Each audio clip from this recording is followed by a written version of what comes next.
La bande dessinée, je l'ai commencé depuis quand j'étais jeune en Italie. J'étais toujours passionné par le dessin, par la bande dessinée. J'ai lu pas mal de bandes dessinées. En fait, c'est à travers mon frère, le plus âgé, qu'il m'a amené à ça parce que lui, il dessinait tout le temps. J'ai fait une école de graphisme. Et pour résumer, j'ai fait une école de bande dessinée. J'ai fait l'histoire d'art à Rome, où j'ai appris toute la partie du dessin comme au Beaux-Arts en fait. Les esquisses, travailler sur grand format, toile. Après, j'ai fait aussi l'architecture, mais en même temps, j'allais décharger pour survivre et pour continuer aux fruits et légumes au marché et à la nuit, à 2 heures de nuit.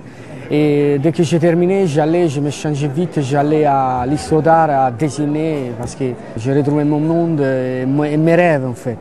Et après, j'ai continué jusqu'au jour où je suis venu en France. Je me suis mis à étudier. Je suis rentré dans le monde du graphisme et j'ai commencé à esquisser, à retrouver le plaisir de faire le dessin, la bande dessinée, les premières planches, jusqu'au jour que j'ai rêvé dans une nuit, j'ai rêvé un matin de mon personnage, qui aujourd'hui s'appelle Phénix. Il est venu dans mes rêves quelqu'un qui est boité, c'était quelqu'un avec un foulard blanc.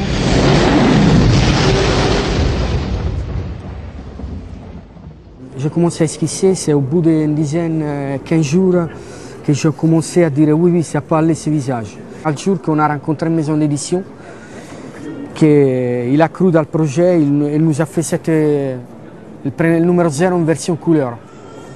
Voilà. À partir de là, on a commencé à travailler à l'Angoulême, faisant des différents festivals. En fait, on les a invités avec son collègue scénariste Fred au Festival de Vigneux, auquel maintenant ils sont devenus des habitués. On a tout de suite été charmés par leur style très différent des auteurs qu'on pouvait côtoyer sur les salons. Et puis depuis, ils sont les bienvenus chez nous quand ils veulent. Et ils nous font toujours l'amitié de venir aussi, donc c'est une belle histoire.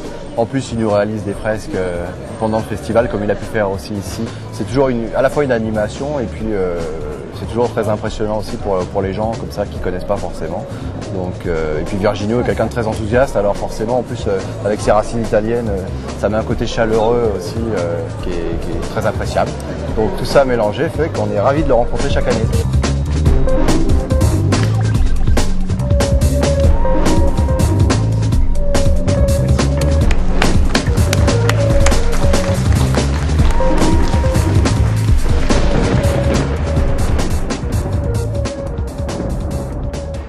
Je vous invite à rentrer dans mon univers que vous n'imaginez même pas.